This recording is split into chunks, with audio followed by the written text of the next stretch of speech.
want everyone to notice the threads that we are connecting in the conversation. You'll realize that Ariane talked about the fact that before she launched Aries, her dad was importing lotions for her to use for her skin. And then Treasure, Enyinnaya David, Ted, came to tell us about the fact that we need to be more productive as a people. And he now talked about that Ariane has actually done in moving from being a consumer to digging deep into the environment that we find ourselves in and realizing there is something of value here. And of course, Elvis was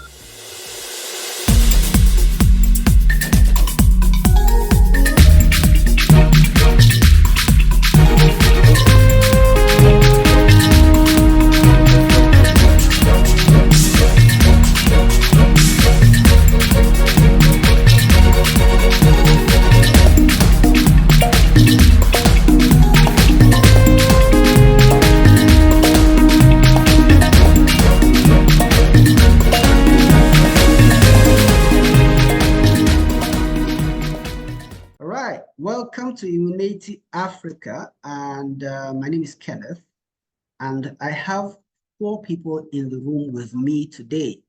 And if you remember the last time I unwrapped a gift, this gift, well, the person responsible for this gift is here today, and we're just going to be talking with her, and I can see she's smiling because she recognizes the gift. And I also have with me in the room somebody who has been I think he has inspired me in terms of his resilience and his focus on his vision. If I were to live again, that's the name of my book, actually. If I were to go back 25 years, I probably imbibe the kind of energy he has with his venture called Amaa.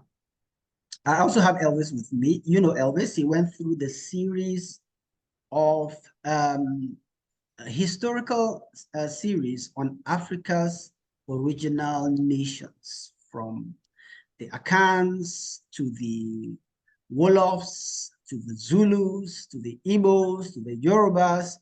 If you've not seen those series on Enyinnaya Africa, you should go back to watch them. So I'm going to turn over to ladies first and ask Ariane to just introduce herself. All I want you to do is tell us about yourself, tell us about your work, tell us about your journey, right? And what you're doing with your organization. Let's hear your voice. Okay, so hi, Kenneth. Thank you for having me, giving us the opportunity to, to showcase who we are, what we do, and then also what we stand for. So my name is Ariane Panou. I'm a 28-year-old business owner. I also have a 9-to-5 that I do. I'm married and I have a baby.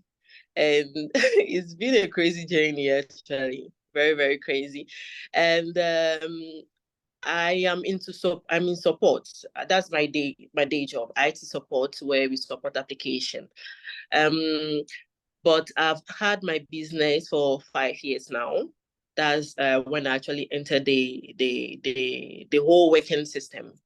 So I've had issues with my skin since I was very, very small, which I actually didn't really find a solution, but it was just like a way of managing the issue. So we can say about 5 years ago, I've run out of my body lotion casually, and my dad normally have to ship it from the francophone, one of the francophone country for me before I can continue. So during that time, someone gifted my mom shea butter. Shea butter, we hear shea butter, we know what is shea butter. We've had a little experience with shea butter, but we don't really know what it can really do to our skin. So we are more like, oh, I don't like the scent of it, or since we were very small, we didn't really grow up using it. So I actually used it for like a week during that time, and I've seen amazing results, raw shea butter, amazing results for my skin. My skin just changed from like 1 to 9 just in a space of 1 week. And I was so like, wow, why haven't I tried this all this while? And if it is that cheap, why was I spending so much money and waiting for my dad to actually ship a body lotion for me to use to manage my skin issues? So from there, I started mixing it with other things like maybe vitamin E, coconut oil. I did a lot of research on the oils that are very nutritious to the skin, for the hair, other butters that we also have. We don't only have shea butter. And I actually finally came up with 5 different products. At the time, I was actually just trying things out. I was not really thinking about selling it. But I think there was this particular lady from Burkina Faso that said, oh, I want to try it out. Let me just have 1 or 2 containers. And at the time, I think I actually gave it out for like 10 CDs or so. I didn't even really have a label or anything on it. And then she took it back and she said, oh, her children actually had rashes and it actually cleared everything. I was like, wow, okay. So let's see what we can do about it. And I said that I designed the first logo myself, which was not okay. I give it to a designer. You know how designer works, like you have to keep up chasing them. I'm like, look, you know what? Let me just sit down. I took like a very long leave. I sat down. I came up with a nice design for all the 5 different buttons that I had. And that's how I started commercializing it. So I think somewhere, I think around May, June, I'm like, okay, so I really want to take this business global. I mean, I know I'm into IT. I know how to design stuff, but I needed a professional person to actually work with to help me take the business to the next step. So I talked with actually a professional designer that came up with a nice design, the one you just held right now in your hand, for all my different products. We took them to FDA to get the approval. We followed the different steps to kind of formalize the whole business in a way. The business is registered. We are with FDA. We are also trying to get other ways to get other approval on it as well. And I mean, it's been an amazing journey. It's been an amazing journey throughout everything. So that's how come we came up with the business and all the product that we have on the table right now. I'm sure we'll get to learn more about that, your journey. And one of the things I've heard you say is you bootstrapped.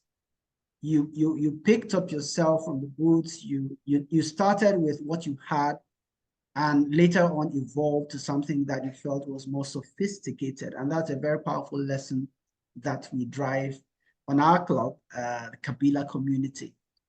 And you started by saying, I'm a 28-year-old IT support person, mother, and businesswoman. And that is massive. That's a massive combination.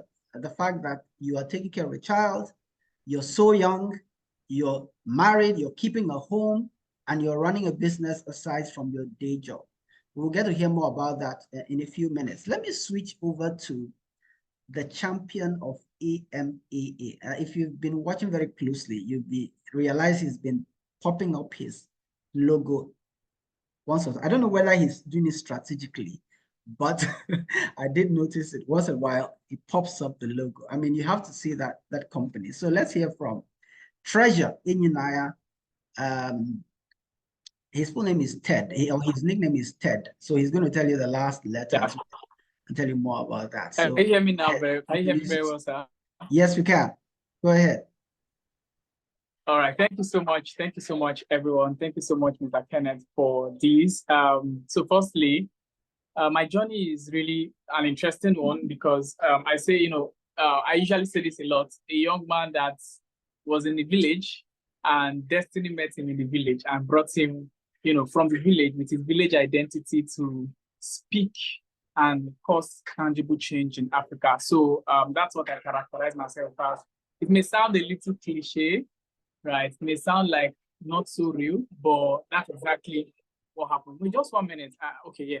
So that's exactly what happened. I was that young man that really didn't have so much coming, growing into life and deriving pleasure in reading books about the continent. And while I studied, while I sort of examined, I went deep into knowledge, I got to realize that I developed an interest in the continent. I developed an interest in Africa. I developed an interest in the vision to see a prosperous continent. That's where it started from. And from that small cubicle, I grew into having weird desires and dreams, to become an agent of tangible change across the continent. And so for me, I'm just I'm a product of dedication, knowledge, and inspired thoughts, right, towards seeing a better Africa. And it then trickles down to my university days. And after university, I discovered my flair for entrepreneurship right there in university, where I started my first, second, third business. And even when I got out of school, started business multiple times, failed, multiple failures. And then I discovered that if I was going to really scale, because I was doing business in different areas, I was doing business in different regions. But if I want to really scale, then I have a passion for something. So why don't I just focus on that thing? And that was where Innovative Village was birthed, right? Innovative Village was birthed to create solutions for Africa. Initially, when I started off, I didn't even have an idea of what kind of solution we wanted to create, but we just knew we wanted to change the mindset of people, right? We wanted to cause a shift in the way young people in Africa actually perceived their continent, one, and also how they perceive building. There was a time, even this time, young people, we are more consumers. We hardly produce in Africa. We are more consumers. I'm happy, seeing someone like Aries, how she produces. Before now, we import these things, right? We consume things, but we hardly produce. And that was where I started asking very critical questions. How do we shift the mindset of young people, just like myself, to start building, start becoming creators of solutions that is unique to Africa, right? So those are key questions I asked myself, and I went further to create that system that can now educate young founders, just like. So I started working with Innovative Village, and in my interaction with young people, entrepreneurs in Africa, we started identifying critical issues that they are faced with. We launched an event. We even had an incubator where we had business owners come around, where we had conversations, we taught them, brought industry experts to teach, right? And then, but that didn't stop. It was more to us at the beginning, right? Because the more we interacted with these founders, the more we had these conversations with these founders, the more we realized that they have critical needs that needs to be attended to. And I think that was to us the Eureka moment, and that's where Amaa was birthed. Amaa was birthed from series of surveys and interactions with business owners, conversations with over, if not mistaken, over 3,000 business owners. We kept interacting with these people over and over again, and we started asking critical questions on how we can help them to make their entrepreneurship journey easier, the entrepreneurship journey more feasible and more easy to to bet. The desire to create product, the desire to create solutions, we wanted it to be easier for them, right? So, and then when we started asking questions, we figured that most of them have issues with mentorship. Most of them find it difficult to really create solutions in real time, and they struggle solutions, reliable source to get the reliable information, relevant information, if I'm to use that word, to build rightly. And that was what inspired us. And we said, okay, why don't we create a solution that can help these founders to access credible mentorship, accountability. You are talking about the fact that Amaa is a platform that will enable, based on the feedback from about 3,000 entrepreneurs. And can I assume that these 3,000 are from all across African countries? Oh, okay. So yeah, I said, we are not just building a product that will help founders in Africa access credible mentorship, right? And that's the passion. The passion is to equip founders. Like, my story at the beginning, I said, we want to see how we could make founders build rightly, right? Recently, can you hear me, Treasure? Can you hear me? So there's a bit of a break. So I'm going to come back to you to sharpen that story a bit in a few minutes once the network is more stable. And I really like this picture. If it's going to make it better to flow, that'd be awesome. So I'm going to switch to Elvis for a minute and also ask him to introduce himself very briefly and tell us a bit about his experience leading the charge in sharing the thoughts about African nations. Elvis? Yeah. Nigeria just struck in Nigeria, so please. Yeah, it just happened. So please go ahead. Just This is the reality when, this is our reality, so we embrace it. So go ahead. Yeah, just when I was about to speak, right? It took the light, and I can barely even see myself on the camera.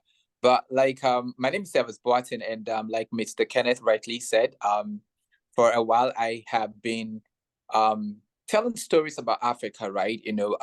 How Africa existed, before the advent of the colonial masters, and the whole idea, is to tell our stories, because nobody can tell our stories better than we tell our stories. And if you really want to hear an authentic story, then I think Africans need to tell their stories. And so to do that, we decided to say, okay, let's go back into time, right, and trace our history, and we weren't just tracing history from the perspective of what they taught us in history books, right? But like tracing history to apply them to our modern time. And because Kabila is a community of entrepreneurs, we try to also see how that, in tracing that history, the entrepreneur spirit could actually be born in us. And at the bottom of this is also to bring us to a place of confidence, right? Because one thing that colonization has done to a very large extent, right, is to kind of has actually made us to lose confidence in what we are, what we can bring to the table. And I think that, as young people, one of the critical things that we must build is confidence in ourselves, that, okay, we matter, we have what it takes, and we can actually play on a global scale. And so that's what we tried to do on the Unity Africa talk show, where we were actually tracing our stories, right? And if you had listened to the introduction that Mr. Kenneth gave, right, we talked about the Igbo people, we talked about the Yoruba people, the Asante people. We went from the north to the south to the east and west, right? And he also advised that if you haven't watched any of the series, right, that you should do that. And I think I would like to re-echo his voice that what we have in those talk shows, right, are still relevant, in the sense that from time to time, even when we think that our confidence level is more than what it used to be, we still have to take it to the next level, because more challenges are coming at from time to time. As we try to bootstrap, right, we need to still go back to the beginning to kind of inject ourselves with more confidence, right? So that we are able to still do more and face tackle real problems, right? And bring solutions to the problems that we're facing in Africa, as it were. Yeah, so I think I'll stop there. Thank you so much, Elvis. That's beautiful. That's so powerful. I want everyone to notice the threads that we are connecting in the conversation. Notice the threads we're connecting. If you listen carefully, you'll realize that Ariane talked about the fact that before she launched Aries, her dad was importing lotions for her to use for her skin. And then Treasure Enyinnaya David, Ted, came to tell us about the fact that we need to be more productive as a people, right? And he now talked about that, what Ariane has actually done in moving from being a consumer of amazing products to digging deep into the environment that we find ourselves in and realizing there is something of value here. And of course, Elvis was also doing that, digging into our history as a people, as Africans, and say, we actually have worth. We actually have something to contribute to the world. And we must keep digging that, so that whenever we come to the table on the global table of nations and the Committee of Nations, whatever English you want to speak about it, we have something to offer. And I want to encourage someone listening to remember that. I'm going to switch back to Treasure to finish his thoughts, but I'd like to ask, you can just turn on your audio. I really like this photo, and it's good for us to see AMAA. Just, you were talking about the fact that there's mentorship being offered on the AMAA platform. Just finish that thought, and then we'll come back to Ariane about her journey. Treasure. You can unmute. Yeah, so Treasure, you can unmute, and if you need to do it without the video so that the link is okay, that'd be awesome. Yeah. Okay, awesome. I think that makes a lot of sense because the video is sorry for the video. I think I'm having a bit of bandwidth issue, so it's making the video a little making the audio lagging. I want to be sure my audio is clear. It's clear now, yes. Please go ahead. Awesome. For us, in my journey building, right? So this is the second question, right? Just to be sure. Yeah. I just wanted to finish that thought you were delivering about about the mentorship. Yes. Okay. Yeah. Yes. Exactly. So, God, and this is personal research, right? While I was, taking some time to study about the continent. Currently, Africa has. The median age, Africa have over 1.3 billion people, and the median age of these 1.3 billion people is 19 years, right? And in Nigeria alone, with over 200 plus million people in Nigeria alone, the median age is 17. What this means is that currently in Africa,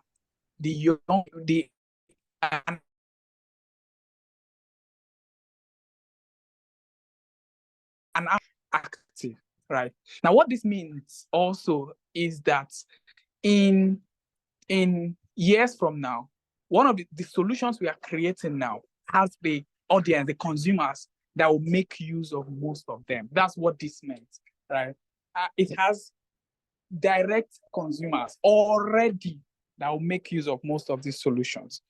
Now, but that's not all, right? It means that there will be need for more founders, more young people, more reasonable and sustainable products to solve issues. And one of the things I'm very excited about lately, I have seen across the continent, is the fact that young people in Africa are no longer interested in just, copying, exporting ideas and, exporting solutions like we've done previously. We just get solutions from across the continent. These days, we are now interested. It means that there'll be more entrepreneurs, more young people going into entrepreneurship, and building solutions that would be used here in Africa. It's mind-blowing. It means that very soon, investors, people who are investing into the continent, will benefit from this market, right?